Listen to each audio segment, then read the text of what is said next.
ఆంధ్రప్రదేశ్ వార్షిక బడ్జెట్ సమావేశంలో భాగంగా ఇటు అసెంబ్లీలో అటు మండలిలో వివిధ అంశాలపై సభ్యులు అడిగిన ప్రశ్నలకు మంత్రులు స్పష్టమైన సమర్థవంతమైన సమాధానాలు ఇచ్చారు. శాసనసభలో విద్యా ఐటీ శాఖ మంత్రి నారా లోకేష్ సమాధానం ఇస్తూ 5 ఏళ్ల వైసీపీ హయాంలో చదువును చంపేశారని, అసమర్థ విధానాలతో గత ప్రభుత్వం తెచ్చిన జీవో 117తో బాల బాలికలు ప్రభుత్వ పాఠశాలలకు దూరమయ్యారని నారా లోకేష్ ఆగ్రహం వ్యక్తం చేశారు. కూటమి ప్రభుత్వం అధికారంలోకి వచ్చిన తర్వాత 1 క్లాస్ 1 టీచర్ పాఠశాలలను 33% పెంచామన్నారు.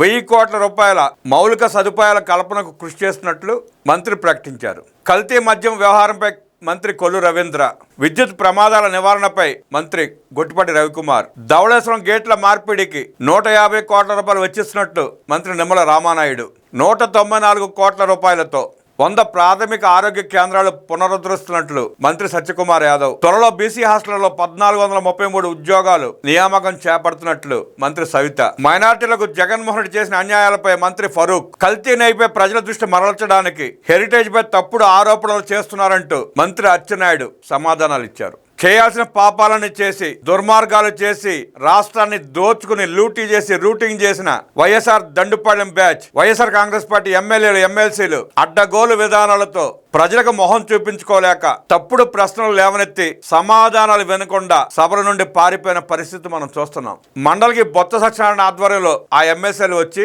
ఎందుకు వస్తున్నారో, ఏం అడుగుతున్నారో, ఏం మాట్లాడదలుచుకున్నారో వివరం సవరం లేకుండా ముందు డోర్లోంచి లోపలికి వచ్చి ఒక ప్రశ్న లేవనెత్తి వెనక గేట్ లోంచి పారిపోతున్నారు. ఇక అసెంబ్లీకి అయితే జగన్మోహన్ రెడ్డి ముఠ ఆ 11 మంది రాను కూడా రావడంలా. గతంలో అంటే దొంగ సంతకాలు చేసి జీతాలు తీసుకుని పారిపోయేవాళ్ళు. ఇప్పుడు పని చేస్తేనే, అసెంబ్లీకి వస్తేనే, అటెండెన్స్ ఉంటేనే జీతాలు అంటూ స్పీకర్ ప్రకటించిన తర్వాత ఆ పక్క కూడా చూడట్లా. వాస్తవంగా జీతాలతో పని లేని వైఎస్ఆర్ కాంగ్రెస్ పార్టీ ఎమ్మెల్యేలు, గతంలోనే 1000 కోట్లు 100 కోట్లు దోచుకున్న ఆ ఎమ్మెల్యేలు కనీసం తమ నియోజకవర్గ సమస్యల్ని అసెంబ్లీలో ప్రస్తావించలేని అసమర్థపు ఎమ్మెల్యేలు రాజీనామాలు చేసి వెళ్లిపోతే బాగుంటుందని ప్రజలు కోరుకుంటున్నారు. రాజీనామాలు చేస్తారా? సిగ్గు లేకుండా ఇంకా అదే పదవులు ఉంటారా? వేచి చూద్దాం.